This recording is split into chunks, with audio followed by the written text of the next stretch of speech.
තෙරුවන් සරණයි ආයිබෝවන්. අද දවසේත් ධර්මාචාර්ය විභාග පන්තියට හැමදිනාවම ඉතාමත් සාදරයෙන් පිළිගනිමින් 6 වෙනි දවසේ ධර්මාචාර්ය විභාග පන්තිය පැවැත්වීම සඳහා අපි සූදානම් වෙන්නේ තේරවාදී බුද්ධ ධර්මයේ මූලික ඉගැන්වීම් කියන පොතට සහ ප්‍රශ්න පත්‍රයට අදාළ තොරතුරු තමයි අද දවසේදී අපි කතා කරන්නේ. පසුගිය විභාග ප්‍රශ්න පත්‍ර ආශ්‍රය කරගනිමින් අසුරු කරගනිමින් මේ සාකච්ඡාවන් සිදු කිරීම ඔබට විභාගයේ පිළිබඳව යම්කිසි අවබෝධයක් වැටහීමක් ඇති කරගන්නට විශාල රුකුලක් බවට පත්වේවි, අත්වැලක් බවට පත්වේවි.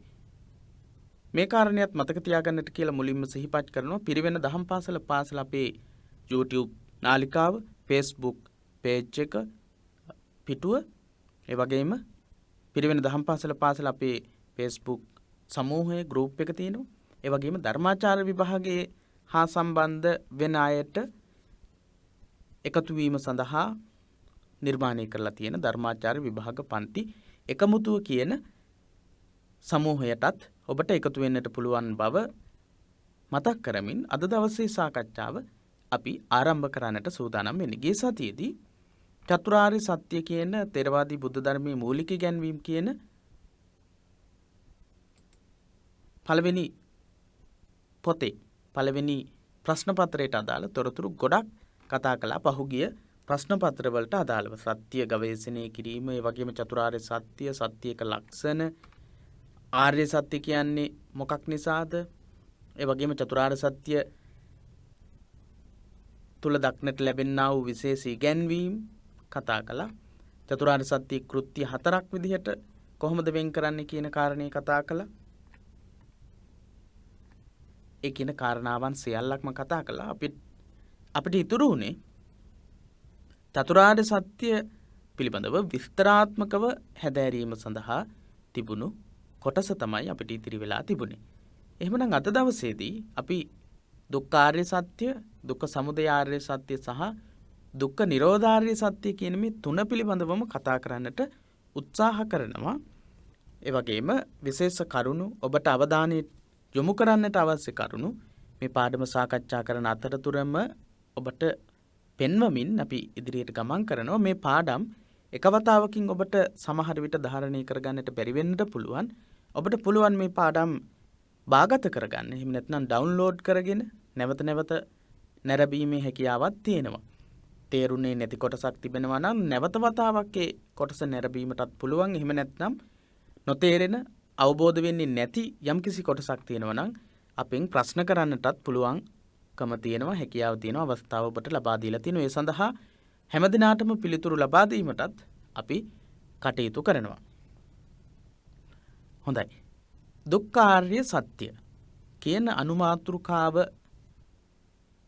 පෙරලා ගන්න, පොත පෙරලාගෙන අනුමාතෘකාවට අවධානය යොමු කරන්න. දුක්ඛ ආර්ය සත්‍ය, දුක්ඛාර්ය සත්‍ය, දුක්ඛ ආර්ය සත්‍ය, දුක්ඛාර්ය සත්‍ය කියලා හැදෙන වචනේ. දුක්ඛාර්ය සත්‍ය කියන්නේ මොකක්ද? ඇත්තටම බෞද්ධයන් වෙච්ච අපිටත්, ඒ වගේම ධර්මාචාර්ය විභාගයේ සමත් වීම සඳහාත් කියන මේ දෙකටම මේ කාරණේ වැදගත් වෙනවා. චතුරාර්ය සත්‍ය අවබෝධ කරගත්තොත්, නිවැරදි විදිහට අවබෝධ කරගත්තොත්, ඒක ප්‍රත්‍යක්ෂ වශයෙන් අවබෝධ කරගත්තොත් නිවන් දකින්නටත් පුළුවන් බව අපි ගිය සතියේදී කතා කළා. නිර්වාණගාමී මාර්ගයක් තියෙන්නේ මේ උතුම් වූ චතුරාර්ය සත්‍ය ධර්මයේ තුලමයි කියලා. එහෙනම් දුක්ඛාර්ය සත්‍ය කියන්නේ මොකක්ද කියලා අපි පළවෙනියටම හොඳින් නිවැරදි විදිහට තේරුම් අරගනිමු. චතුරාර්ය සත්‍ය අතරින් පළමු වන ආර්ය සත්‍ය දුක්ඛාර්ය සත්‍යයයි, දුක්ඛාර්ය සත්‍යයයි, දුක පිළිබඳ සත්‍යයයි. චතුරාර්ය සත්‍ය ධර්මයේ පළවෙනි ආර්ය සත්‍ය දුක්ඛ ආර්ය සත්‍ය, දුක්ඛාර්ය සත්‍ය. චතුරාර්ය සත්‍යයේ පළවෙනි ආර්ය සත්‍ය තමයි දුක්ඛාර්ය සත්‍ය. දුක්ඛ එහෙම නැත්නම් දුක කියන එකේ තේරුම් ගොඩක් තියෙනවා. දුක කියන එක අපිට නුහුරු වචනයක් නෙමෙයි. දුක කියන එක සාමාන්‍ය අපි නිතර පාවිච්චි කරන අපේ ජීවිතයත් එක්ක සම්බන්ධ වෙච්ච වචනයක්. මේ දුක්ඛ සහ දුක කියන එකේ ඒ වචනේ තේරුම් මොනවද? ඒකෙන් අපි අදහස් කරන්නේ මොකක්ද? ධර්මානුකූලව ඒ තුලින් අදහස් කරන්නේ කොයි වගේ ඉගැන්වීම්ද කියන එක තමයි මෙතනදී අපි අවධානයට යොමු කරන්නට සූදානම් වෙන්නේ. සාමාන්‍ය කතා විවහාරයේ එන දුක කියන එකට වඩා ගැඹුරු පැතිරුණු අර්ථයක් මේ දුක්ඛ කියන එකේ. දුක කියන එකේ තියෙනවා. සාමාන්‍ය දුක කියන එකේ අදහස තමයි අපි දුක කියලා පාවිච්චි කරන වචනේ අදහස තමයි තේරුම තමයි කරදරය විපත කියන අදහස්. කරදරය විපත කියන අදහස්. සාමාන්‍ය අර්ථය ගත්තොත් දුක්ඛ කියන එක දුක කියන එකේ සාමාන්‍ය අර්ථය ගත්තොත් කරදරය සහ විපත කියන අදහස් තියෙන්නේ. මේක දාර්ශනික අර්ථයකින් ගත්තොත් දාර්ශනික අර්ථයෙන් ගත්තොත් පාලනය කරගත නොහැකි බව, හිස් බව, පාලනය කරගත නොහැකි බව, හිස් බව, අසාර බව කියන අදහස් අන්තර්ගත වෙනවා. දාර්ශනික අර්ථයෙන් මොනවද එතකොට? පාලනය කරගත නොහැකි බව, හිස් බව, අසාර බව කියන අදහස් තමයි දුක්ඛ කියන එකේ අදහස් වෙන්නේ. ගැඹුරු අර්ථ දාර්ශනික අර්ථ තියෙනවා. පාලනය කරගත නොහැකි බව, හිස් බව, අසාර බව කියන අදහස් තමයි කියවෙන්නේ. අපි බලමු දුක්ඛ කියන එකෙන් කියවෙන කාරණාවන් තව සවිස්තරාත්මකව අපි කතා කරනවා. එතකොට අපි කියන කාරණාව මේ සඳහන් කරන කාරණාවන් තවත් අවබෝධ කරගන්නට පුළුවන්. ධම්සක් පැවතුම් සූත්‍රයේදී බුදුරජාණන් වහන්සේ දුක්ඛාර්ය සත්‍ය මෙසේ වදාළා. බුදුරජාණන් වහන්සේ චතුරාර්ය සත්‍ය ධර්මයේ දේශනා කරන ලද ප්‍රධාන සූත්‍ර දේශනාවක් තමයි සංයුක්ත නිකායේ දැක්වෙනා වූ ධම්මචක්කප්පවත්තන සූත්‍ර දේශනාව. ධම්සක් පැවතුම් සූත්‍ර දේශනාව. එහෙනම් මේ ධම්සක් පැවතුම් සූත්‍ර දේශනාව අනුව බුදුරජාණන් වහන්සේ කොහොමද දුක ගැන කියලා තියෙන්නේ කියලා පළවෙනියටම සඳහන් වෙනවා. ඉදං කෝපන භික්ඛවේ දුක්ඛං අරිය සත්‍යං. මෙය වනාහි භික්ෂූනි දුක්ඛ ආර්ය සත්‍යයි. මොකක්ද? ජාතිපි දුක්ඛ, ජරාපි දුක්ඛ, ව්‍යාධිපි දුක්ඛ, මරණම්පි දුක්ඛෝ, අප්පේහි සම්පයෝගෝ දුක්ඛෝ, පේහි විප්පයෝගෝ දුක්ඛෝ, යම්පිච්ඡං නලබති තම්පි දුක්ඛං. යම්පිච්ඡං නලබති තම්පි දුක්ඛං. සංකිට්ඨේන පංච උපාදානස්කන්ධා දුක්ඛ. ඉදං කෝපන භික්ඛවේ දුක්ඛං අරිය සත්‍යං. මේ වනාහි භික්ෂූනි දුක්ඛ ආර්ය සත්‍යයි. මොකක්ද? ජාතිපි දුක්ඛ. ඉපදීම දුකක්. වයසට යාම දුකක්. ලෙඩවීම දුකක්. මරණයට පත්වීම දුකක්. අප්පියෙහි සම්පයෝගෝ දුක්ඛෝ. අප්‍රිය අයත් එක්ක එකතු වෙන්න ලැබෙන එක දුකක්. අපි කැමති නැති අයත් එක්ක එකතු වෙන්න ලැබෙන එක දුකක්. පියෙහි විපයෝගෝ දුක්ඛෝ. ප්‍රිය අයකින්, අපි කැමති අයකින්, අපි ඇසුරු කරන්න කැමති අයකින් වෙන් වෙනකොට ඇතිවෙනා වූ දුක. යම්පිච්ඡං නලබති තම්පි දුක්ඛ. වයසට යෑම, ලෙඩවීම, මරණයට පත්වීම, ප්‍රියයන්ගෙන් වෙන්වීම, මේ වගේ දේවල් අපි කැමති වෙන දේවල්. ඒවා ලැබෙන්නේ නැති වෙනකොට මොකද වෙන්නේ? අපිට දුකක් ඇති වෙනවා. අපිට දුකක් ඇති වෙනවා. සංකිට්ඨේන පංච උපාදානස්කන්ධ දුක්ඛ. සංක්ෂිප්ත වශයෙන් ගත්තොත් පංච උපාදානස්කන්ධයම දුකයි. ඒ විදිහට තමයි බුදුරජාණන් වහන්සේ ධම්සක් පැවතුම් සූත්‍ර දේශනාවේදී දුක්ඛ ආර්ය සත්‍ය දක්වලා තියෙන්නේ. අපින් ප්‍රශ්නයක් ඇහුවොත් බුදුරජාණන් වහන්සේ ධම්සක් පැවතුම් සූත්‍ර දේශනාවේ දක්වා ඇති ආකාරයට දුක පිළිබඳව විස්තර කරන්න කියලා. එහෙම වුණොත් අපිට මේවා පාවිච්චි කරන්නට වෙනවා. ඉදං කෝපන භික්ඛවේ දුක්ඛං අරිය සත්‍යං ජාතිපි දුක්ඛ, ජරාපි දුක්ඛ, ව්‍යාධිපි දුක්ඛ, මරණම්පි දුක්ඛෝ, අප්පේහි සම්පයෝගෝ දුක්ඛෝ, පේහි විප්පයෝගෝ දුක්ඛෝ, යම්පිච්ඡං නලබති තම්පි දුක්ඛං සංකිට්ඨේන පංච උපාදානස්කන්ධා දුක්ඛ. මේ වගේ උද්ෘතයක් දුක්ඛ ආර්ය සත්‍ය ගැන සම්පූර්ණ විස්තරයක් කරන්නට අපිට අවශ්‍ය දැනුම මෙන්න මේ උද්ෘත පාඨය තුල තියෙනවා. විශේෂයෙන්ම අපි උත්සාහ කරන්නට ඕන මේ වගේ උද්ෘත පාඨ පාවිච්චි කරලා පිළිතුරු ගොඩනගන්නට යොමු වෙන්නට. එතකොට අපිට ලේසි, හරිම පහසුයි පිළිතුරක් ගොඩනගා ගන්නට. දැන් මෙතන සඳහන් වෙනවා ඉදං කෝපන භික්ඛවේ දුක්ඛං අරිය සත්‍යං කියලා සඳහන් කරලා බුදුරජාණන් වහන්සේ ජාතිපි දුක්ඛ, ජාති දුක, ඉපදීමේ දුක, ඉපදීම නිසා ඇති වෙලා තිබෙනා වූ දුක ගැන අපිට බොහෝ විස්තර සාකච්ඡා කරන්නට පුළුවන්කම තියෙනවා. ජරාපි දුක්ඛ ජරාවට පත්වීම වයසට යෑම ගැන අපිට කොච්චර දේවල් කතා කරන්නට පුළුවන්. ව්‍යාධිපි දුක්ඛ ලෙඩවීම වර්තමානයේ වෙනකොට පවතිනා වූ ලෙඩ රෝග තත්වයන් කොච්චරක්ද? මේ කියන හැම දෙයක්ම මරණ දුක, අප්පියෙහි සම්පයෝග දුක, පියෙහි විපයෝග දුක, යම් පිච්ඡන් නලබති තම්පි දුක්ඛ මේ කියන හැම දුකක් ගැනම විස්තර කරන්න ඔබට ලොකු ශක්තියක් ලබා දෙනවා මේ වගේ උද්ෘත පාඩ ඔබට පාඩම් කරගන්නට පුළුවන් නම්. ගණිතයේ විෂයේදී ඔබ ගණිතයේ සූත්‍ර පාඩම් කරගන්නවා.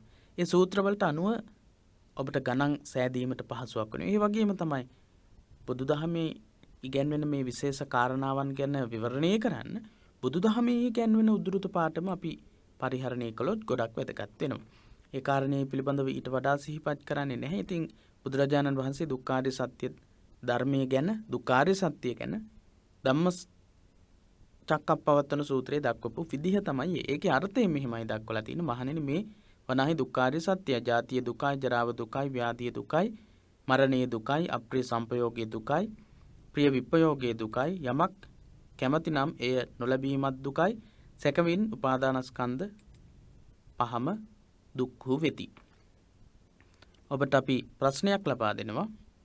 ඔබට පහතින් ඒ සඳහා පිළිතුරු ගොනු කරන්නටත් පුළුවන්කම තියෙනවා.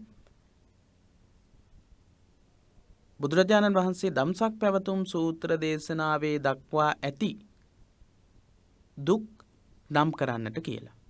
බුදුරජාණන් වහන්සේ ධම්සක් පැවතුම් සූත්‍ර දේශනාවේදී දක්වා ඇති දුක් නම් කරන්නට කියලා. මම උදාහරණයක් විදිහට එකක් ඔබට සිහිපත් කරන්නම්. ජාති දුක. ඉපදීම සම්බන්ධ දුක. බුදුරජාණන් වහන්සේ දුක පිළිබඳව දක්වපු එක ඉගැන්වීමක්. ඊට අමතරව මෙතනදී ගොඩක් දුක්ඛයන් තියෙනවා. ඒවා වෙන් කරලා පහතින් දක්වන්නට කියලා ඔබට සිහිපත් කරනවා. ඊළඟට ආර්ය සත්‍ය තුල චතුරාර්ය සත්‍ය තුල දක්වන දුක් ආකාර තුනකින් දක්වන්න පුළුවන්. දුක්ඛ දුක්ඛතා, විපරිණාම දුක්ඛතා සහ සංඛාර දුක්ඛතා. සංස්කාර දුක්ඛතා කියලා සංඛාර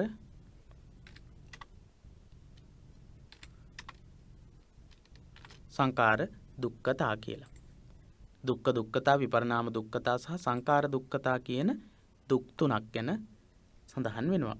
අපි බලමු මේ පිළිබඳව පහුගිය වර්ෂවලදී ප්‍රශ්න පත්‍රවල ප්‍රශ්න යොමු වෙලා තියෙනවද කියලා.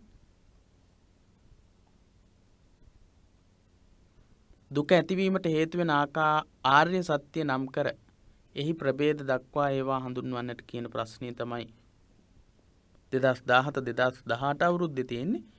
අපි බලමු 2019 අවුරුද්දේ ප්‍රශ්නය මොකක්ද කියලා. දුක්ඛාරිය සත්‍යයෙහි දැක්වෙන තුන්වැදෑරුම් දුක් නම් කරන්න. යටතේ දැක්වෙන්නේ ප්‍රශ්නය. රෝම ඉලක්කම් 2 යටතේ තියෙන ප්‍රශ්නේ කොටස් දෙකක් තියෙනවා. අයන්න සහ ආයන්න කියන අකුරු 2 යටතේ තියෙන ප්‍රශ්න. දුක්ඛාරිය සත්‍යෙහි දැක්වෙන තුන්වැදෑරුම් දුක් නම් කරන්න ඒවා සැකවින් හඳුන්වන්න කියලා දක්වලා තියෙනවා. එතකොට දුක්ඛාරිය සත්‍ය දක්වනවට නම් වශයෙන් දුක්ඛාරිය සත්‍යෙහි දැක්වෙන තුන්වැදෑරුම් දුක් නම් කරනවට ලකුණු 3ක් ලැබෙනවා. ඒවා එක එකක් පිළිබඳව විස්තර කරනවට ලකුණු 3ක් ලැබෙනවා. ඒ විදිහට තමයි ලකුණු 6 ලබා ගන්නට පුළුවන්කම ලැබෙන්නේ. එහෙනම් අපි බලමු දැන් මේ පිළිබඳව මොනවද අපිට කතා කරන්නට තියෙන්නේ කියලා. මේ තුන විස්තර කරන්න. මේ තුන තමයි නම් කරන්නට කියන්නේ. දුක්ඛාරිය සත්‍යයේ දුක්ඛ දුක්ඛතා, විපරිණාම දුක්ඛතා සහ සංඛාර දුක්ඛතා කියන තුන. දුක්ඛ දුක්ඛතා.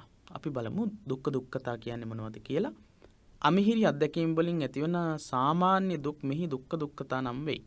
අමිහිරි අත්දැකීම් අපි කැමති නැති යම් අත්දැකීම් අපිට ලබන්නට වෙනවා.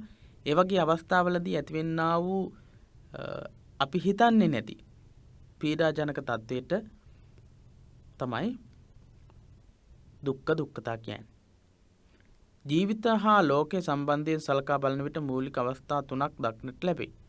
ජීවිතය හා ලෝකයේ සම්බන්ධයෙන් සලකලා බලනකොට අවස්ථා 3ක් තියෙනවා. ජීවිතයයි ලෝකයයි.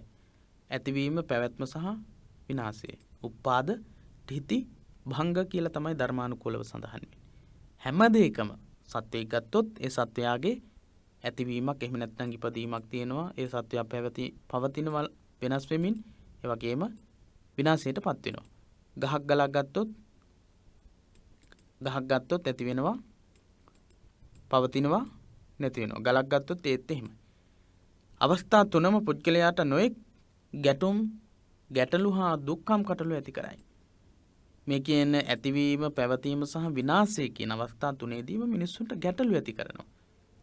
ජීවත් වන හැම කෙනෙකුටම මෙම අවස්ථා ඔස්සේ විවිධ කායික මානසික දුක්වලට මුහුණ පෑමට සිදුවේ. ඇතිවීම සහ පැවතීම සහ නැතිවීම කියන අවස්ථා තුනේදීම පුද්ගලයාට දුකට කනගාටුවට පසුතැවීමට පත්වෙන්න සිද්ධ වෙනවා.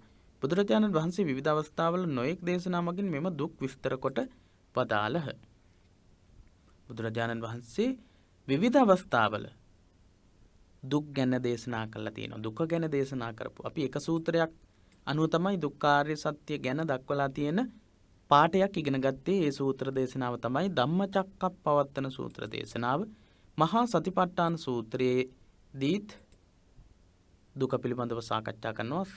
සත්‍ය විභංග සූත්‍රයේදීත් බුදුරජාණන් වහන්සේ දුක පිළිබඳව දේශනා කළා තියෙනවා. ධම්මචක්කප්පවත්තන සූත්‍රයේ මහා සතිපට්ඨාන සත්‍ය විභංග කියන සූත්‍ර දේශනාවල දුක ගැන සඳහන් කරලා තියෙනවා. බුදුරජාණන් වහන්සේ විවිධ අවස්ථාවලදී නොඑක් සූත්‍ර දේශනා මගින් දුක විස්තර කොට වදාළහ. එබඳු සූත්‍ර දෙකක් දක්වන්න කියන 2018-2019 අවුරුද්දේ ප්‍රශ්න පත්‍රයේ දෙවැනි කොටසේ පළවෙනිම රෝම ඉලක්කම යටතේ දැක්වෙන ප්‍රශ්නය. බුදුරජාණන් වහන්සේ විවිධ අවස්ථාවලදී නොඑක් සූත්‍ර දේශනා මගින් දුක විස්තර කොට වදාළහ. එබඳු සූත්‍ර දෙකක් දක්වන්න කියන ප්‍රශ්නය. එතකොට ඔබට අවධානය යොමු කරන්නට අවස්ථාවක් පිළිබඳව අපි සිහිපත් කරනවා. ඒ තමයි ධර්මාචාර්ය විභාගය සහ දහම් පාසල් අවසාන විභාගය කියන මේ විභාගවලදී මේ සූත්‍ර දේශනා ඒ වගේම ධර්ම පාඨ ආදී හැම එකක්ම මේ පොත්වල සඳහන් වෙන විදිහටම ප්‍රශ්නයට නගලා තියෙනවා. මෙතන සූත්‍ර දේශනාවන් 3ක් දක්වලා තියෙනවා. පෙළෙහි ත්‍රිපිටකෙහි හමුවන වෙනත් සූත්‍ර දේශනා විමසා බැලීමෙන් උන්වහන්සේ දුක විග්‍රහ කළ ආකාරයේ තේරුම් ගත හැකියි. මේ වගේ සූත්‍ර දේශනාවන් තියෙනවා. ඒ වගේම තවත් සූත්‍ර තියෙනවා කියලා සඳහන් කරනවා. දුක පිළිබඳව ඒ අනුව තේරුම් ගන්නට පුළුවන් කියලා දක්වනවා. ඉතින් මෙතනදී නාමිකවම දක්වලා තියෙනවා ධම්මචක්කප්පවත්තන සූත්‍රයේ මහා සතිපට්ඨාන සූත්‍රයේ සත්‍ය විභංග කියන සූත්‍ර දේශනා වලින් බුදුරජාණන් වහන්සේ දුක පිළිබඳව දක්වලා තියෙනවා කියලා. 2018-2019 අවුරුද්දේ ඒකට අනුව ප්‍රශ්නයක් නිර්මාණය වෙනවා. බුදුරජාණන් වහන්සේ දුක පිළිබඳව දේශනා කළා තියෙන සූත්‍ර දෙකක් නම් කරන්නට කියලා. ඒ වගේ අවස්ථාවකදී බලන්න අවධානය හොඳට යොමු කරලා බුදුරජාණන් වහන්සේ විවිධ අවස්ථාවලදී නොයෙක් සූත්‍ර දේශනා මගින් දුක විස්තර කොට වදාළහ. එබඳු සූත්‍ර දෙකක් දක්වන්න කියලා කියන්නේ. ඒ වගේ සූත්‍ර දෙකක් නම් කරන්නට තමයි තියෙන්නේ. එතකොට අපිට ලකුණු 4ක් ලබා ගන්නට පුළුවන්කම තියෙනවා. යම්කිසි පුංචි විස්තරයක් ඔබට ලබා දෙන්නට සිදු වෙන්නට පුළුවන්. ඒත් මෙතනදී නම් කිරීම පමණයි සිදු කරන්නට තියෙන්නේ. එතකොට ලකුණු 2 බැගින් ඔබට ලබා ගන්නට පුළුවන්කම හැකියාව තියෙනවා. හරි. ඊළඟට අපි අවධානය යොමු කරමු පාඩමේ ඊළඟ තොරතුරු වලට. එම දේශනාවල බහුලව දක්නට ලැබෙන ඉපදීම, ලෙඩවීම, ජරාව, වයසට පත්වීම, මරණය, අප්‍රියයන් හා එක්වීමට සිදුවීම, ප්‍රියයන්ගෙන් වෙන්වීම, කැමැති දේ නොලැබීම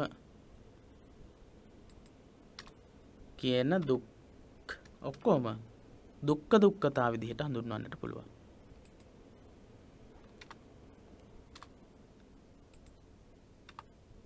ඉපදීම, ලෙඩවීම, ජරාව හෙවත් වයසට පත්වීම, මරණය, අප්‍රියයන් හා එක්වීමට සිදුවීම, අප්‍රියයන්ගෙන් වෙන්වීමට සිදුවීම, කැමැති දේ නොලැබීම තමයි දුක්ඛතා කියලා කියන්නේ. එහෙනම් පහුගිය වර්ෂයක දුක්ඛාරිය සත්‍යෙහි දැක්වෙන තුන්වැදෑරුම් දුක් නම් කරන්න ඒවා සැකවින් හඳුන්වන්නට කියලා දක්වන ප්‍රශ්නේ. එහෙනම් දුක්ඛ දුක්ඛතා කියලා කියන්නේ මොකක්ද? ඉපදීම, ලෙඩවීම, ජරාව, හේවත් වයසට පත්වීම, මරණය, අප්‍රියයන් හා එක්වීමට සිදුවීම, ප්‍රියයන්ගෙන් වෙන්වීමට සිදුවීම සහ කැමති දේ නොලැබීම කියන දේවල් දුක්ඛ දුක්ඛතා විදිහට හඳුන්වන්නට පුළුවන් කියලා කෙටියෙන් අපිට දක්වන්නට පුළුවන් නම් මේ පිළිතුර සම්පූර්ණ පිළිතුරක් බවට පත් වෙනවා. දුක්ඛ දුක්ඛතා කියන්නේ මෙන්න මේ දුක් සමූහය කියලා අපිට කියන්නට පුළුවන්. මෙම කරුණවලට අමතරව වස්තු විනාශය, ප්‍රියංගේ විනාශය, තමන්ට වන රෝග පීඩාදීන් වන සිත් දැවීම, වස්තු විනාශය, ප්‍රියංගේ විනාශය, තමන්ට වන රෝග පීඩාදීන් වන සිත් දැවීම කියන මේ දේවල් වලට කියනවා ශෝකය කියලා. ඒවත් දුක්. අපි මුලින් සඳහන් කරපු මේ දුක් වලට අමතරව මේවත් දුක් විදිහට සලකන්න පුළුවන්. වස්තු විනාශ වීම, තමන් සතුව තියෙන වස්තු විනාශ වෙන එක, ප්‍රියංගේ විනාශය, තමන් කැමති වෙන ප්‍රිය අය විනාශ වුණාට පස්සේ අපිට ශෝකය ඇති වෙනවා. තමන්ට සිද්ධ වෙන්නා වූ රෝගාබාධාදිය නිසා අපිට ශෝකය ඇති වෙනවා. ඒවට තමයි ශෝකය කියන්නේ. වස්තු විනාශ වෙනකොට ඇතිවෙන්නා වූ මානසික පීඩාව, ප්‍රියයන් නැති වෙනකොට, විනාශ වෙනකොට ඇතිවෙන්නා වූ වේදනාව, තමන්ට රෝග පීඩාදී ඇති වෙනකොට ඇතිවෙන්නා වූ වේදනාව, ඒ හැම එකක්ම ශෝක විදිහට හඳුන්වන්න පුළුවන්.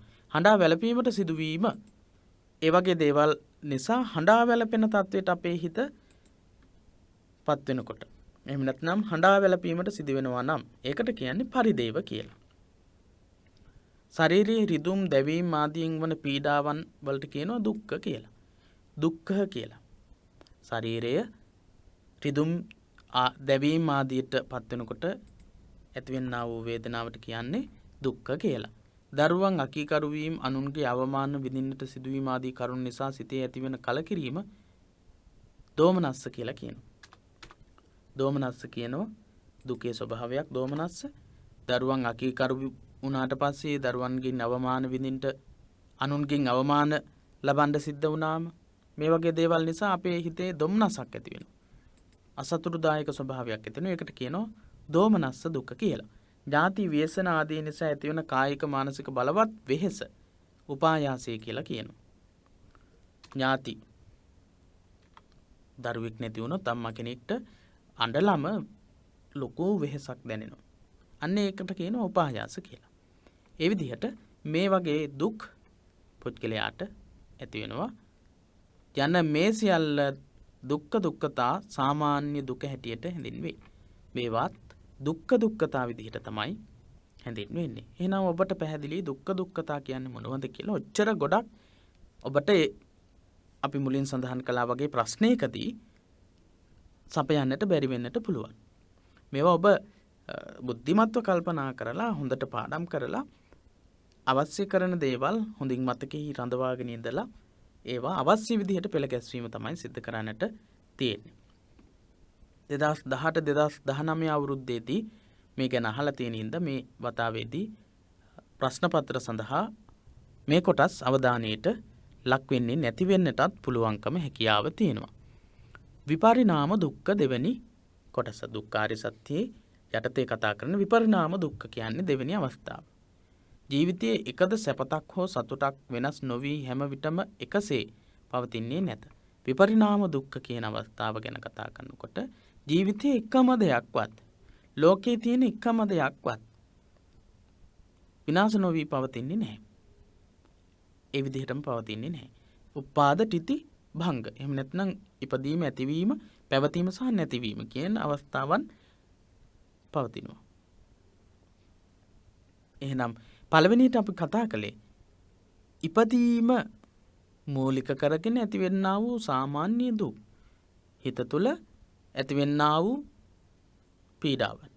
ඒ වගේම කායික පීඩාවන්, මානසික පීඩාවන් අපි කතා කළා. ඊළඟට මොහොතකට පෙර සතුටක්සේ දැනුන යමක් ඊළඟ මොහොතේ දුකක් වන්නට ඉඩ ඇත.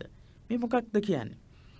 අපේ හිත පෙරලි එහෙම නැත්නම් වෙනස් වෙවි අපේ හිත දුකටපත් වෙන ආකාරය ගැන තමයි මේ කියන්නේ. විපරිණාම දුක්ඛ ගැන.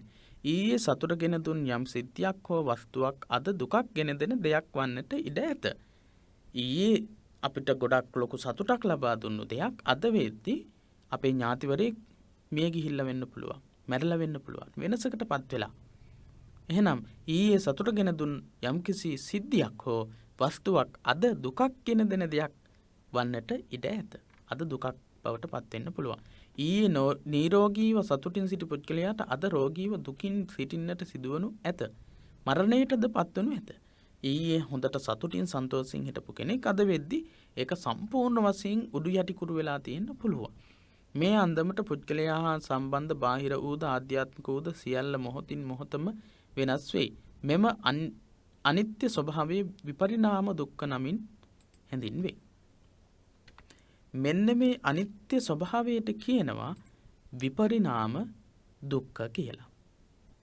මේ දුකට කියන්නේ විපරිණාම දුක්ඛ කියලා. ඊයේ තිබුණු දෙයක් එහෙම නැත්නම් යම්කිසි දෙයක් වෙනස් වීම නිසා වෙනසකට භාජනය වීම නිසා ඇතිවෙන්නා වූ දුක කියනවා විපරිණාම දුක්ඛ කියලා. දුක්ඛ දුක්ඛතා කියන්නේ මොකක්ද කියලා දැන් ඔබ දන්නවා.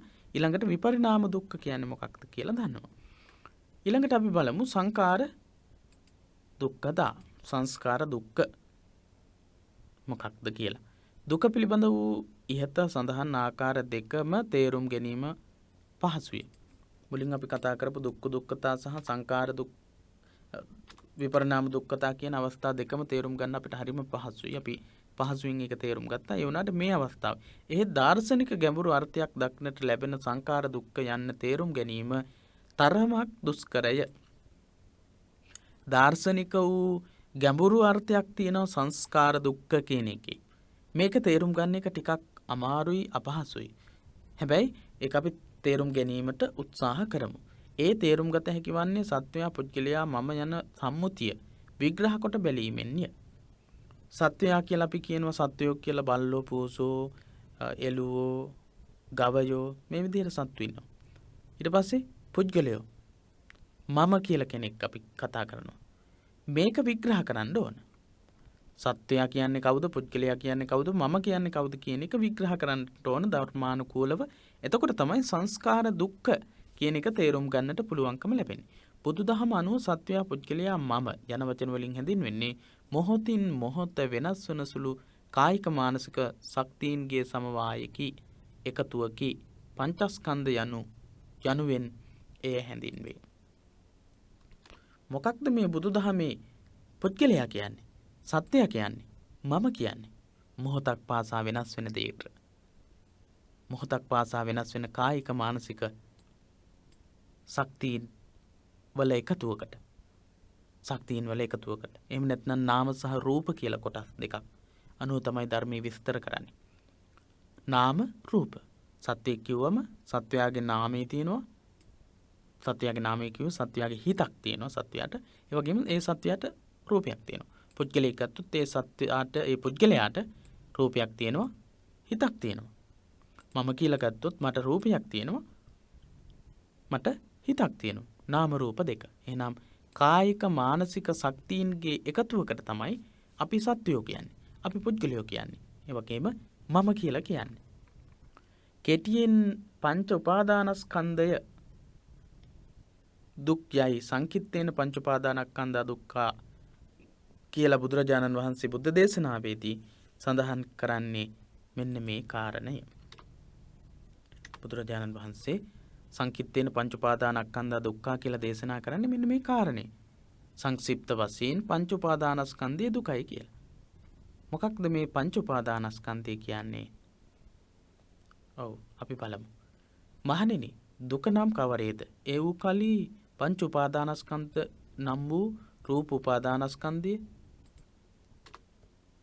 වේදනා උපාදානස්කන්ධය, සංඥා උපාදානස්කන්ධය, සංඛාර උපාදානස්කන්ධය හා විඥාන උපාදානස්කන්ධය යන මේ පසයි. බුදුරජාණන් වහන්සේ අනුශාසනා කරනවා මොකක්ද මේ පංච උපාදානස්කන්ධය කියන්නේ කියලා. පංච උපාදානස්කන්ධය කියන්නේ මොකක්ද කියලා බුදුරජාණන් වහන්සේ විස්තර කරලා තියෙනවා. උපාදානස්කන්ධ පහයි. උපාදානස්කන්ධ පහ තමයි මේ අපි දකින්නේ. මොනවද? රූප උපාදානස්කන්ධය, වේදනා උපාදානස්කන්ධය, සංඥා උපාදානස්කන්ධය, සංඛාර උපාදානස්කන්ධය, විඥාන උපාදානස්කන්ධය. පංච උපාදානස්කන්ධය නම් කරන්නට කියලා එහෙම නැත්නම් සංඛාර දුක්ඛතා යටතේ හඳුන්වන පංච උපාදානස්කන්ධය එහෙම නැත්නම් පංච උපාදානස්කන්ධය ගැන විස්තරයක් කරන්නට අපිට ආවොත් මේක ඔබට වැදගත් වෙයි. එහෙනම් සත්වයෙක් කියලා එහෙම නැත්නම් පුද්ගලයෙක් කියලා මම කියලා අපි කතා කරන්නේ කාටද? මොනවටද? රූප උපාදානස්කන්ධය, වේදනා උපාදානස්කන්ධය, සංඥා උපාදානස්කන්ධය, සංකාර උපාදානස්කන්ධය සහ විඥාන උපාදානස්කන්ධය කියන මේ පහට. රූප උපාදානස්කන්ධය කියලා කියන්නේ රූප. මානසිකව ඔබ රූප එළියේ තියෙන ගස් වැල් ඇලදොල සතා සිව්පාවා ඒ වගේ මේක එක පුද්ගලයෝ ගැන රූප බලලා ඇති කරගත්තා වූ මානසික දැඩි බැඳීම. එහෙම නැත්නම් මානසිකව දැඩිව ඔබේ හිතේ තැම්පත් කරගෙන තියෙන ඒවට කියන රූප උපාදානස්කන්ධ කියලා. ඒ වගේම ඔබ සුඛ දුක්ඛ අදුක්ඛම සුඛ විදිහට සැපසහගත වේදනා කායිකව වෙන්නට පුළුවන්, මානසිකව වෙන්නට පුළුවන්. ඒ විදිහට අරගෙන හිතේ දැඩිව තැම්පත් කරගෙන ඉන්න ඒවට කියනවා වේදනා උපාදානස්කන්ධ කියලා. සංඥා උපාදානස්කන්ධ කියලා කියන්නේ සංඥා වශයෙන් ඔබ හඳුනාගත්ත යම් යම් හඳුනා ගැනීම. මගේ අම්මා, මගේ තාත්තා, මගේ ගුරුවරයා, ඒ වගේම මගේ ඥාතිවරු, ඔය විදිහට අපි සංඥා විදිහට හඳුනාගත්ත දේවල් මගේ පාසල කියලා කියන්නට පුළුවන්. එහෙම නැත්නම් මගේ නම කියලා කියන්නට පුළුවන්. ඒ විදිහට ඔබ උපාදානය කරගත්ත දේවල් වලට කියනවා සංඥා උපාදානස්කන්ධ කියලා. සංඛාර උපාදානස්කන්ධ කියලා කියන්නේ ඔබ එක්රැස් කරගත්ත හිතේ දැඩි විදිහට තබාගෙන ඉන්නා වූ කායික, වාචසික, මානසික උපාදානස්කන්ධයක්. කායික, වාචසික, මානසික උපාදානස්කන්ධයක් සංඛාර උපාදානස්කන්ධ කියනවා. විඥාන උපාදානස්කන්ධ කියලා කියන්නේ ඇස, කන, නාසය, දිව, ශරීරයේ මනස කියන මේ ඉන්ද්‍රියන් බාහිර අරමුණුත් එක්ක ගැටීම එක්ක ඔබ ඇති කරගත්තා වූ සිතුවිලි උපාදාන කරගෙන ඉන්නවා. චක්කු විඥාන, සෝත විඥාන, ගාන විඥාන, ජීවහා විඥාන ආදී මේ විඥාන සිත් ඔබ උපාදානය කරගෙන ඉන්නවා. ඒවට තමයි විඥාන උපාදානස්කන්ධ කියලා කියන්නේ. පංචස්කන්ධය පිළිබඳව විග්‍රහයක් වෙනත් පරිච්ඡේදයක දැක්වේ. එය බලන්න. පංචස්කන්ධය පිළිබඳව විස්තරයක් වෙනත් පරිච්ඡේදයකදී විස්තර කරලා තියෙනවා. ඒ නිසා ඒ පිළිබඳව ඊට වඩා කතා කරන්නේ, සාකච්ඡා කරන්නේ නැහැ. පංචස්කන්ධය සංඛ්‍යා ගණයට අයත්, සංඛාර ගණයට අයත්ය. පංචස්කන්ධය අයිති වෙන්නේ සංඛාර කියන කොටසට. සංඛාර නම් හේතු ප්‍රත්‍යයන් නිසා හටගන්නා දේ. හේතු ප්‍රත්‍ය වලින් හටගන්න දේවල් වලට තමයි සංඛාර කියලා කියන්නේ.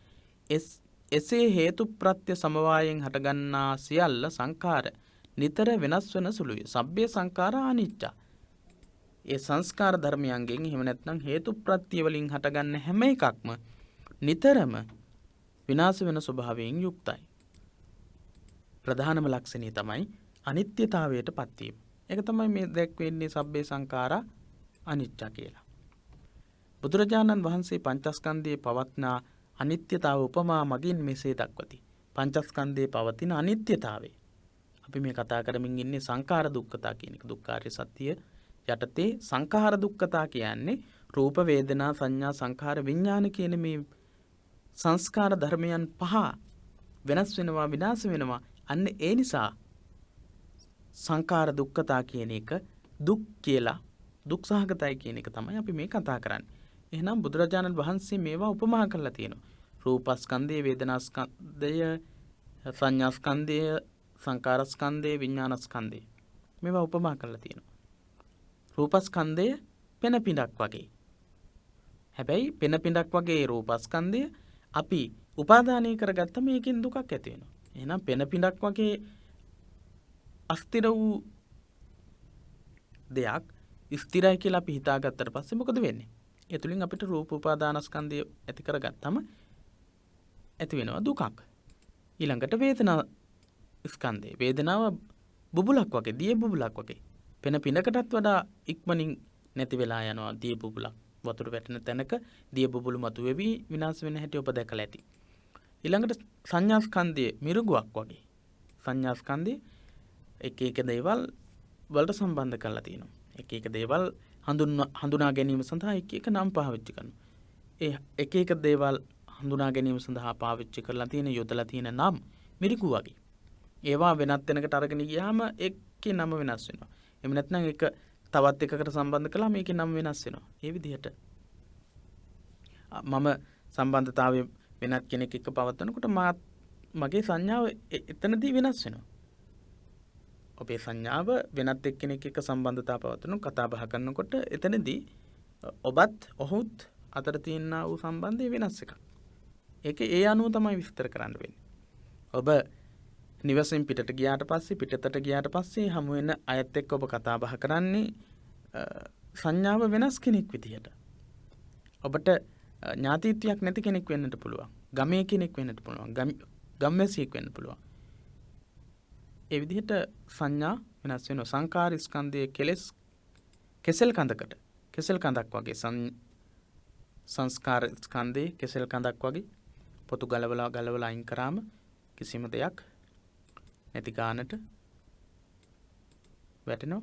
විඥාන ස්කන්ධයේ මායාවකට උපමා කරලා තියෙනවා. රූපස්කන්ධයේ පෙනෙපෙනකට, වේදනාස්කන්ධයේ දිය බුබුලකට, සංඥාස්කන්ධයේ මිරිඟුවකට, සංකාරස්කන්ධයේ කෙසෙල් කඳකට, විඥානස්කන්ධයේ මායාවකට වශයෙන් උපමා කරලා තියෙනවා. එහෙනම් ওই විස්තර ඔක්කොම දුක්ඛ දුක්ඛතා, විපරිණාම දුක්ඛතා, සංකාර දුක්ඛතා යටතේ ඔබට විස්තර කරන්නට බෑ.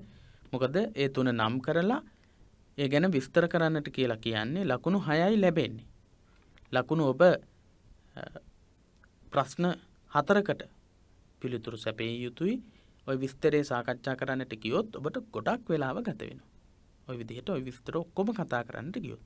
ඒ නිසා මේක තව ටිකක් වතාවක් දෙවතාවක් බලලා කෙටි සටහනක් හදාගෙන ඒකට අවශ්‍ය දේවල් ඔබ පාඩම් කරගන්න. ඒ වගේම කෙටි සටහන් හදාගන්න අතරම ඔබ අනිවාර්යයෙන්ම අවධානය යොමු කළ යුතුයි මේ පාඩමින් කියවෙන්නේ මොකක්ද කියලා.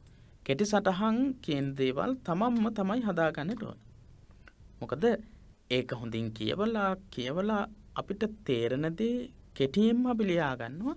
ඒ කෙටියෙන්ම ලියා ගන්න දේ බලපු ගමන් මම මේ පාඩම අධ්‍යයනය කරලා තියෙනවා නම් ඒක මට සම්පූර්ණ මතකයේ රඳවා ගන්නට පුළුවන්. එහෙම නැත්නම් වෙන කෙනෙක් ලියලා තියෙන කෙටි සටහනක් බැලුවා කියලා අපිට ඒ විදිහේ අවබෝධයක් මේ පාඩම සම්පූර්ණ සාකච්ඡා කිරීම තුළින් සාකච්ඡා කරලා එහෙම නැත්නම් කියවලා අධ්‍යයනය කරලා හදාගන්න නෝට් එකක් කෙටි සටහනක් කියවනකොට දැනෙනා වූ අවබෝධය වගේ නැහැ. ඒක වෙනස්.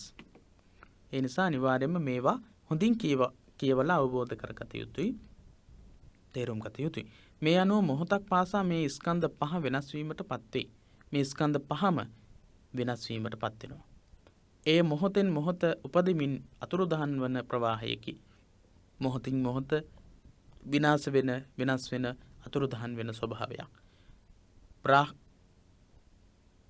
බ්‍රාහ්මණය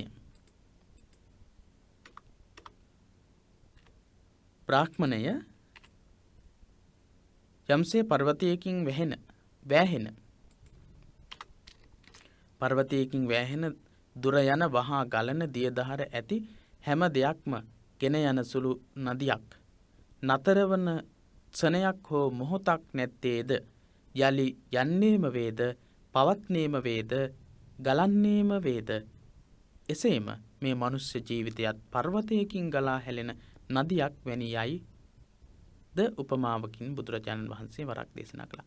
ගඟක් කිව්වම මහවැලි ගඟ කිව්වම සිරිපාද කඳු මුදුනින් ආරම්භ වෙලා ත්‍රිකුණාමලයෙන් මහ මුහුදට වැටෙන තැන දක්වා එක මොහොතක්වත් රැඳිලා ඉන්නේ නැහැ. රැඳිලා තියෙන්නේ නැහැ.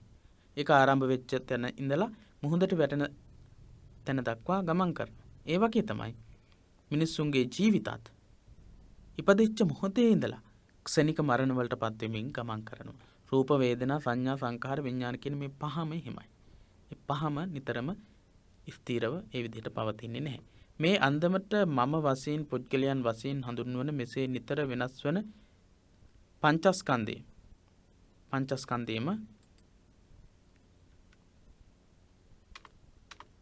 දුකකි. පංචස්කන්ධයම දුකක් වෙනවා. ජද නිච්ඡං තං දුක්ඛං යම් දෙයක් අනිත්‍යයිද ඒ දෙත් දුකයි කියලා බුදුරජාණන් වහන්සේ දේශනා කරනවා. වදාරා ඇත්තේ එබැවිනි මේ සංඛාර දුක්ඛ නමින් හැඳින්විය හැකිය. රූප වේදනා සංඥා සංඛාර විඥාන කියන මේ පහ අනිත්‍යතාවයට පත් වෙනවා, වෙනස් වෙනවා, නිතරම වෙනස් වෙනවා. ඒ වෙනස් වීමේ ස්වභාවයෙන් යුක්තයි. ඒ නිසා ඒ වෙනස් වෙන ස්වභාවයෙන් යුක්ත හැම දෙයක්ම දුකටපත් වෙනවා. අන්න ඒ නිසා සංඛාර දුක්ඛ කියලා හඳුන්වනවා කියලා ඔබට කියන්නට පුළුවන්. සංඛාර දුක්ඛේ තේරුම් ගත හැකි වන්නේ ආර්ය ශ්‍රාවකයෙකුට පමණි. ආර්ය ශ්‍රාවකයෙකුට විතරයි මේ සංඛාර දුක්ඛ කියන එක තේරුම් ගන්න පුළුවන්කම ලැබෙන්නේ. පෘථග්ජන අයට මේක තේරුම් ගන්නට බෑ. සරලව දක්වන්නේ නම් සංඛාර දුක්ඛේ මෙසේද තේරුම් කළ හැකිය. සංඛාර දුක්ඛ කියන එක මෙන්න මේ විදිහටත් විස්තර කරන්න පුළුවන්. කෙටියෙන් කියනවා නම් ඔබට කෙටි ක්‍රමයට හෝ අපි විස්තරාත්මකව කතා කරපු ක්‍රමයට කියන කුමන හෝ ක්‍රමයකට පිළිතුරු ලබා දෙන්නට පුළුවන්. ඇස කන ආදී ඉඳුරන් මගින් අපි රූප ශබ්ද ආදී අරමුණු ගන්නෙමු. අපි රූප ශබ්ද ආදී අරමුණු ගන්නවා. ඒ අරමුණු වලට විවිධ වටිනාකම්ද ආරෝපණය කරන්නේ. විවිධ වටිනාකම් දෙනවා. අම්මගේ තාත්තගේ රූපේ දැක්කොත් අපි ඒකට වෙනම වටිනාකමක්. අපේ ගුරුවරයෙක්ගේ රූපයක් දැක්කොත් අපි ඒකට වෙනම වටිනාකමක්. මේ විදිහට වටිනාකම් දෙනවා. හොඳ අරමුණෙහි ඇලෙන අතර නරක අරමුණෙහි ගැටෙන්නෙමු. හොඳ අරමුණු වල මොකද කරන්නේ? අපි ඇලෙනවා. නරක දේවල් අපි කැමති නැති අරමුණු ලැබුණාට පස්සේ මොකද වෙන්නේ? අපි ගැටෙනවා. ලෝභ, දෝෂ, මෝහ, ආසාව, තරහ, මෝඩකම යන මානසික තත්ත්වයන් නිරූපණය කරයි. එහෙම අපි කැමති වෙන දේවල් සහ අකමැති වෙන දේවල් අනුව තීරණය වෙනවා. ලෝභ, දෝෂ, මෝහ, ආසාව, තරහව, මෝඩකම මේවා. ලෝභකම කියන්නේ ආසාව. දෝෂය කියලා කියන්නේ තරහව. මෝහය කියලා කියන්නේ මෝඩකම. ලෝභ, දෝෂ, මෝහ, ආසාව, තරහව සහ මෝඩකම කියන දේවල් ඉපදෙනවා අපේ හිතේ. උපාදාන වශයෙන් පෙළ දහමෙහි හඳුන්වන්නේ මෙසේ අරමුණු අල්ලා ගැනීමයි. මෙන්න මේ විදිහට තියෙන අරමුණු ලෝභ, දෝෂ, මෝහ වශයෙන් අපි අරමුණු අල්ලා ගන්නවා. අන්නේ අල්ලා ගැනීමේ ස්වභාවයට තමයි කියන්නේ උපාදානය කියලා. ග්‍රහණය කිරීමයි. එයින් ඇතිවන දුක්ඛ සහගත තත්ත්වයේ සංඛාර දුක්ඛයයි. ලෝභ, දෝෂ, මෝහ එවත් ආසාව, තරහව, මෝඩකම කියන තත්ත්වයන් එක්ක අපි මනසින් අල්ලගන්නා වූ දේවල් විනාශ වීම නිසා ඇතිවෙන්නා වූ දේවල් සංඛාර දුක්ඛ විදිහට දක්වන්නට පුළුවන්කම හැකියාව තියෙනවා. ඊළඟට අපි බලමු දුක්ඛ සමුදය ආර්ය සත්‍ය. දුක්ඛ සමුදය ආර්ය සත්‍ය මේ පාඩම ගොඩක් දිග පාඩමක්.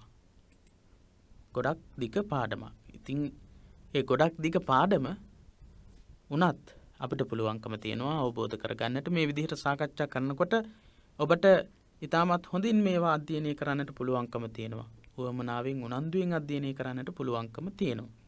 ඒ නිසා තමයි පාඩම් මේ විදිහට නිර්මාණය කරන්නේ වෙහෙසිලා මහන්සි වෙලා. හොඳ ධර්මාචාර්ය වරු පිරිසක් බිහිවීමට මේ අපි කරන්නා වූ වෑයම උත්සාහය හේතුවක් වේවි කියලා අපි විශ්වාස කරනවා. ඒකට වටිනාකමක් ලබා දීමට ඔබත් හොඳ කැපවීමකින් මේ පාඩම් වලට සම්බන්ධ වෙන්න. දුක ඇතිවීමට හේතු වෙන ආර්ය සත්‍ය නම් කර එහි ප්‍රභේද දක්වා ඒවා හඳුන්වන්න. 2017 2018 අවුරුද්දේ තමයි මේ ප්‍රශ්නේ යොමු වෙලා තියෙන්නේ. ඒ නිසා මේ ප්‍රශ්න පත්‍රයට අනිවාර්යයෙන්ම වැඩිපුර අවධානයක් යොමු කරන්නට කියලාත් මතක් කරනවා. චතුරාර්ය සත්‍ය සම්බන්ධයෙන් අනුගමනය කළ යුතු කාර්ය එම සත්‍යවලට අදාළ වන පරිද්දෙන් දක්වන්නට කියන ප්‍රශ්නේ දුක ඇතිවීමට හේතු වන ආර්ය සත්‍ය නම් කර එහි ප්‍රභේද දක්වා ඒවා හඳුන්වන්නට කියන ප්‍රශ්නේ. 2018 2019 වර්ෂයේදී අපි දැක්කා දුක්ඛාර්ය සත්‍ය දක්වලා ඒ දුක්ඛාර්ය සත්‍ය කොටස් තමයි නම් කරන්නට විස්තර කරන්නට තිබුණේ. මෙතනදී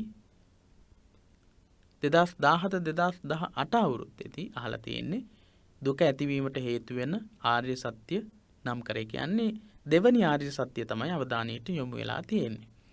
හොඳයි අපි බලමු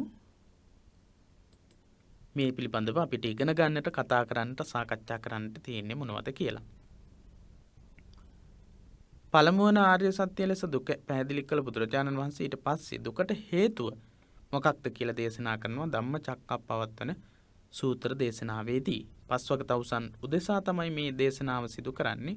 ඉදං කෝපන භික්කවේ දුක්ඛ සමුදයං අරිය සත්‍යං යායන් තණ්හා පෝනෝ භවිකා නන්දිරාග සහගතා తත්‍ර తත්‍රාබිනන්දිනී සෙය්‍යති ඉදං කාම තණ්හා භව තණ්හා විභව තණ්හා කාම තණ්හා භව තණ්හා විභව තණ්හා. මොකක්ද මේකේ අදහස? මහණෙනි, දුක්ඛ සමුදය ආර්ය සත්‍ය නම් දුක්ඛ සමුදය කියලා කියන්නේ දුකට හේතුව. මොකක්ද කියන ආර්ය සත්‍ය නම් තණ්හාව පුනර්භවය ඇති කරයි. තණ්හාව නිසා තමයි පුනර්භවය ඇති කරන්නේ. පුනර්භවය ඇති කරන තණ්හාව නිසා නන්දි රාගයේ සමග එක්වෙන ඒ භවයෙහි ඇලෙන කාම තණ්හාව, භව තණ්හාව සහ විභව තණ්හාව යන ප්‍රභේද නිසා තමයි සත්වයා සසර ඉපදෙමින් මැරෙමින් ගමන් කරන්නේ කියලා බුදුරජාණන් වහන්සේ දේශනා කරනවා. ඉදං කෝපන භික්කවේ දුක්ඛ සමුදයං අරිය සත්‍යං යායන් තණ්හා පෝනෝ භවිකා නන්දි රාග සහගතා తත්‍ර తත්‍රාබිනන්දිනී සෙය්‍යති ඉදං කාම තණ්හා, භව තණ්හා, විභව තණ්හා. ඉතින් මේවා ඔබ පාඩම් කරගත යුතු දේවල් ලියාගෙන පාඩම් කරගන්න. මහණෙනි, දුක්ඛ සමුදය ආර්ය සත්‍ය කියලා කියන්නේ පුනර්භවය ඇති කරන්නා වූ නන්දි රාගයෙන් යුක්ත වූ ඒ භවයෙහි ඇලෙන කාම තණ්හාව, භව තණ්හාව සහ විභව තණ්හාව තමයි දුකට හේතුව වෙන්නේ කියලා බුදුරජාණන් වහන්සේ දේශනා කරනවා. දුක්ඛ සමුදය පිළිබඳව ප්‍රාග් බෞද්ධ ಭಾರತයේ විවිධ මත තිබුණා. දුක්ඛ සමුදය, දුකට හේතුව ගැන එක එක අදහස් තිබ්බා. ඊශ්වර නිර්මාණවාදය අනුව ගිය සමහර අය ඊශ්වර නිර්මාණවාදයට අනුව තොරතුරු දක්වපු සමහර අය දුක දෙවියන්ගේ කැමැත්ත අනුව ඇතිවෙන එකක් කියලා කිව්වා. තව අදහසක් තමයි දුක ඉබේම අසයංකාරං අපරංකාරං අදිච්ච සමුප්පන්නං දුක්ඛං, කවුරුවත් කියලාවත් කරලවත් නෙමෙයි, ඉබේම දුක හට ගන්නවා කියන අදහස් තිබුණා. මේ විදිහට දුක්ඛ ප්‍රභවය පිළිබඳ විවිධ මත පැවති අවධියකදී බුදුරජාණන් වහන්සේ දේශනා කොට වදාළේ දුක හේතුඵලවාදීව ඇති වෙන දෙයක් විදිහට. දුක හේතුඵලවාදීව ඇති වෙන දෙයක් විදිහට තමයි බුදුරජාණන් වහන්සේ දේශනා කරන්නේ. දුක ඉබේ ඇති වෙන්නේත් නැහැ, දෙවියන්ගේ කැමැත්ත අනුව දුක සිද්ධ වෙන්නේත් නැහැ කියලා බුදුරජාණන් වහන්සේ හේතුඵලවාදීව දුක ඇති වෙන ආකාරය දේශනා කළා තියෙනවා, සඳහන් කළා තියෙනවා. ඒ ගැන වැඩි විස්තර, දීර්ඝව විස්තර කතා කරනවා පටිච්ච සමුප්පාදය පිළිබඳ පරිච්ඡේදයකදී. ඒ නිසා ඒ පිළිබඳව ඊට වඩා කතා කරන්නේ නැහැ. දුකට හේතුව තණ්හාව. බුදුරජාණන් වහන්සේ දේශනා කරන විදිහට දුකට හේතුව මොකක්ද?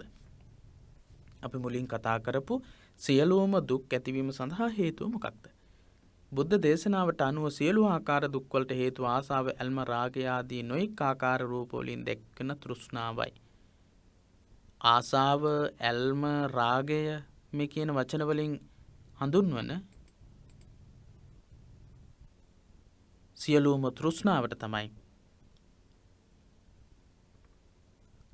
තමයි දුකට හේතුව වෙන්නේ. කාම තණ්හා, භව තණ්හා, විභව තණ්හා කියන තුන. ධම්මපදයේ බුද්ධ වග්ගයේ දැක්වෙන පහත සඳහන් ගාථාවෙන්ද ඒ පැහැදිලි වෙයි. ධම්මපදයේ ගාථා ධර්මයක ඒ ගැන සඳහන් වෙලා තියෙනවා. අපි එක විදිහටම මේ විදිහට බලමු. ද කහාපන වස්සේන තිත්ති කාමේසු විච්ඡති අපස්සාදා සුඛා දුකා කාමා ඉති විඤ්ඤාය පණ්ඩිතෝ. න කහාපන වස්සේන තිත්ති කාමේසු විච්ඡති අපස්සාදා දුකා කාමා ඉති විඤ්ඤාය පණ්ඩිතෝ. මිනිසාට කහවණු වැස්සකිනුත් කාමයන්හි තෘප්තියක් ඇති නොවේ. න කහාපන වස්සේන තිත්ති කාමේසු විච්ඡති. මිනිසා කහවණු වැස්සක් වැස්සත් තෘප්තිමත් භාවයට ඇති කියන අදහසටපත් වෙන්නේ නැහැ. මේ නිසා කාමියෝ සිහිනයෙන් පානය කළ පැනක් මෙන් මද ආස්වාද ඇත්තෝය. අපස්සාදා දුකා කාමා ඉති විඤ්ඤාය පණ්ඩිතෝ. අපස්සාදා දුකා කාමා, අල්ප වූ ආස්වාද ඇති දෙයක් තමයි කාමයේ තුලින් ලබන්නා වූ දේවල්. ඉති විඤ්ඤාය පණ්ඩිතෝ. පණ්ඩිතයා එහෙම හිතන්නට ඕනේ. මේ නිසා කාමයෝ සිහිනෙන් පානය කළ පැනක් මෙන් මද ආස්වාද ඇත්තෝය. බොහෝ දුක් ඇතියෝ යයි පණ්ඩිතයා නුවණින් දැනගත යුතුය. පණ්ඩිතයා නුවණින් හිතන්නට ඕනේ. අල්ප ආස්වාද ඇති දෙයක් තමයි කාමය කියලා කියන්නේ කියලා. බුදුදහමේ ඉගැන්වෙන පටිච්ච සමුප්පාද දේශනාවට අනුව හේතුඵලවාදී ඉගැන්වීමට අනුව හැම දෙයක්ම එකිනෙකට බැඳී පවතී. බුදුදහමේ ඉගැන්වෙන හේතුඵලවාදී දහමට අනුව හැම එකක්ම එකකට එකක් සම්බන්ධයි. හැම එකක්ම එකකට එකක් සම්බන්ධයි. එකම මුල් හේතුවක් නැත. එකම මූලික හේතුවක් නැහැ. ඒ අනුව දුක්ඛයේ හේතුව ලෙස දැක්වෙන තණ්හාවටද හේතුවක් තිබේ. දුකේ සම්භවයට දුකේ හේතුව මොකක්ද? තෘෂ්ණාව. තෘෂ්ණාවටත් හේතුවක් තියෙනවා. මොකක්ද? එනම් වේදනාවයි. වේදනාව තමයි තෘෂ්ණාවට හේතුව. වේදනා ඊළඟට තමයි තණ්හා. තණ්හාවටපත් වෙන්නේ. වේදනා විඳිනවා ඒක තමයි තණ්හාවක් බවට පත් කරගන්නේ. වේදනාවටද හේතුවක් තිබේ. තණ්හාවට හේතුව වේදනාව. වේදනාවට හේතුව ස්පර්ශයයි. පස්ස ස්පර්ශය. මේ අන්දමට චක්‍රාකාර පැවැත්මක ප්‍රතිඵල වශයෙන් දුක්ඛ ප්‍රභවය සිදුවන බවද අප මෙහිදී සැලකිය යුතුය. දුක්ඛ ප්‍රභවය සඳහා චක්‍රාකාර වූ පටිච්ච සමුප්පාද ධර්මයට අනුව දැක්වෙන කරුණු ගොඩක් එකකට එකක් සම්බන්ධ වූ කරුණු තියෙනවා. බුදුරජාණන් වහන්සේ දුක හටගන්නා අන්දම සංයුත්ත නිකායේ දුක්ඛ සූත්‍රයේද ඉතා සැකෙවින් මෙසේ දක්වා ඇත. දුක්ඛ සූත්‍රයේ සංයුත්ත නිකායේ දුක්ඛ සූත්‍රයේ මහණෙනි දුක හට ගැනීම කෙසේද? ඇසත් රූපත් නිසා චක්කු විඥානි උපදී. මේ තුනේ එක්වීම ස්පර්ශයයි.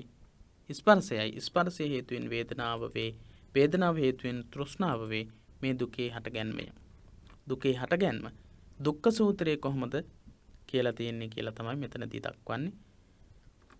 දුක පිළිබඳව දක්වලා තියෙන ආකාරයක්. අංගුත්තර නිකායේ තණ්හා සූත්‍රයේදී ඉතිඋත්තක පාළියේ එන තණ්හොප්පාද සූත්‍රයේදී තණ්හාව දුකෙහි සම්භවයේ හෙවත් දුක උපදවන දේ හැටියට තණ්හාව දෙවැනි කොටගත් තැනැත්තාට සසරින් එතර වෙන්න බැහැ කියලාත් බුදුරජාණන් වහන්සේ දේශනා කළා තියෙනවා. එහෙනම් මේ සූත්‍ර දේශනාව තණ්හාව පුද්ගලයාගේ දුකට හේතු වෙනවා කියලා උගන්වලා තියෙන සූත්‍ර සංයුත්ත නිකායේ දුක්ඛ සූත්‍රය. ඒකේ සඳහන් වෙන්නේ කොහොමද කියලා අපි කිව්වා. ඊළඟට අංගුත්තර නිකායේ තණ්හා සූත්‍රය. ඒකෙත් දුක සඳහා හේතු වෙන්නේ තණ්හාව කියලා දක්වලා තියෙනවා. ඉතිඋත්තක පාළියේ තණ්හුප්පාද කියන සූත්‍රයේදීත් බුදුරජාණන් වහන්සේ තණ්හාව සසර දුක සඳහා හේතු වෙනවා කියලා දක්වනවා. තණ්හාව දෙවැනි කොට ගත්ත කෙනාට සසරින් එතර වෙන්න බැහැ කියලාත් බුදුරජාණන් වහන්සේ දේශනා කළා තියෙනවා. මේ අනුව දුක ඇතිවීමේ එකම හේතුව හෝ පළමුවැනි හේතුව තෘෂ්ණාව නොවන නමුත් එය ඊටා පැහැදිලි ප්‍රකට හේතුවයි. දුක ඇතිවීම සඳහා ප්‍රධානම එකම හේතුව තෘෂ්ණාව නෙවෙයි. හැබැයි පැහැදිලිව ඍජුවම සම්බන්ධ වෙන කාරණය තෘෂ්ණාව. මෙහි තණ්හා යනුවෙන් ගැනෙන්නේ කාමයේ, ධනයේ, බලය ආදී පිළිබඳ ආසාව පමණක් නොව දෘෂ්ටි, මතවාද, ආකල්ප, විශ්වාස ආදීද තෘෂ්ණාවටම ගැනෙනවා. ආසාව කාමයේ පිළිබඳව ආසාව විතරක් නෙවෙයි. කාම තණ්හා, භව තණ්හා, විභව තණ්හා කියන තුන යටතේ අපි කතා කරමු. එතකොට පැහැදිලි වෙනවා මොනවද මේ තෘෂ්ණාව කියලා. ඊළඟට බුදුරජාණන් වහන්සේගේ ඉගැන්වීමට අනුව පුද්ගල సంతානයේ පවත්නා දුක් මෙන්ම ආර්ථික, සමාජීය හා දේශපාලනමය ආදී සියලු දුක් කරදර විපත් සියල්ල තෘෂ්ණාව මුල් කොටගෙන ඇතිවේ. సంతානයේ පවතින දුක් වගේම ආර්ථික, සමාජීය සහ දේශපාලනික සියලු කරදර විපත් තෘෂ්ණාව මුල් කරගෙන තෘෂ්ණාව නිසා තමයි ඇති වෙන්නේ. ධම්මපදයේ දැක්වෙන පහත සඳහන් ගාථාවෙන් මේ කරුණ වඩාත් පැහැදිලි වෙයි. යතාපි මූලේ අනුපද්දවේ දල්හේ චින්නෝපි රුක්ඛෝ පුනරේව රූහති. ඒවම්පි තණ්හානුසය අනුහතේ නිබ්බත්තති දුක්ඛමිදං පුනප්පුනං. යතාපි මූලේ අනුපද්දවේ දල්හේ. යම්කිසි ගහක මුල විනාශ කළා නැත්නම් චින්නෝපි රුක්ඛෝ පුනරේව රූහති. ඒ ගස නැවත නැවතත් දලුලනවා. ඒවම්පි තණ්හානුසයේ අනුහතේ. තණ්හා අනුසය, තණ්හා නැමැති කෙලෙස් අනුහතේ විනාශ කරලා නැත්තම් නිබ්බත්තති දුක්ඛමිදං පුනප්පුනං. දුක නැවත නැවත හටගන්නවා. ඒක තමයි අදහස. යම්කිසි ගසක මුල උපද්‍රවයක් නැතිව තිබේ නම් එම ගස කොතෙක් කැපුවත් නැවත නැවත ලියලයි. එලෙසින්ම තණ්හාවත් තෘෂ්ණාව සමග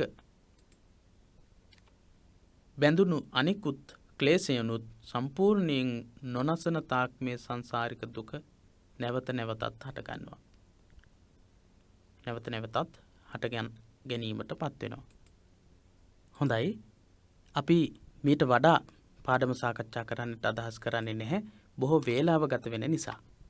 අපි කතා කරමින් හිටියේ දුක්ඛ සමුදය ආර්ය සත්‍ය යටතේ දැක්වෙන තණ්හාව පිළිබඳව. ඉතින් තණ්හාව ආකාර 3ක් යටතේ ඉගැන්වෙනවා. මේ තුන සම්බන්ධ කරගෙන සහ ඒ ත්‍රිවිධාකාර වූ තෘෂ්ණාව නැති කිරීම තුළින් දුක්ඛ නිරෝධයට ගමන් කරන්නට හැකියාව ලැබෙන ආකාරයේ බුදුරජාණන් වහන්සේ දක්වලා තියෙන විදිහ පිළිබඳවත් ඉදිරියේදී අපි කතා කරමු. ඒ වගේම දුක්ඛ නිරෝධගාමිනී පටිපදා ආර්ය සත්‍යයත් ඊළඟට කතා කරමු. අද දවසේදී අපි කතා කළේ දුක්ඛ සමුදය, දුක්ඛ ආර්ය සත්‍ය සහ දුක්ඛ සමුදය ආර්ය සත්‍යයේ කොටසක් අපි කතා කළා. එහෙනම් දුක්ඛ සමුදය ආර්ය සත්‍ය යටතේ දැක්වෙන දුක්ඛ නිරෝධය බවට පත් වෙන දුක නැති කිරීම සඳහා නැති කළ යුතු කාම තණ්හා, භව තණ්හා, විභව තණ්හා පිළිබඳව ඉගැන්වීම් අපි ඊළඟ දවසේදී කතා කරන්නට, සාකච්ඡා කරන්නට බලාපොරොත්තු වෙනවා ඊළඟ බදාදා දවසේදී. එහෙනම් හෙට දවසේදී අපි ධර්මාචාර්ය පන්තියත් එක්ක සම්බන්ධ වෙමු. බෞද්ධ විනය මාර්ගය හා පාලි භාෂා පරිචය පොතේ වැදගත් වෙන තොරතුරු අපි හෙට දවසේදී සාකච්ඡා කරන්නට බලාපොරොත්තු වෙනවා. එහෙමනම් ඒ පන්තියත් සමගින් සම්බන්ධ වෙන්නටත් ඔබට සිහිපත් කරමින් පිරිවෙන දහම් පාසල අපගේ සියලු සම්බන්ධතා සමගින් මේ පාඩමෙන් සමුගන්නවා ඔබට තෙරුවන් සරණ ප්‍රාර්ථනා කරමින්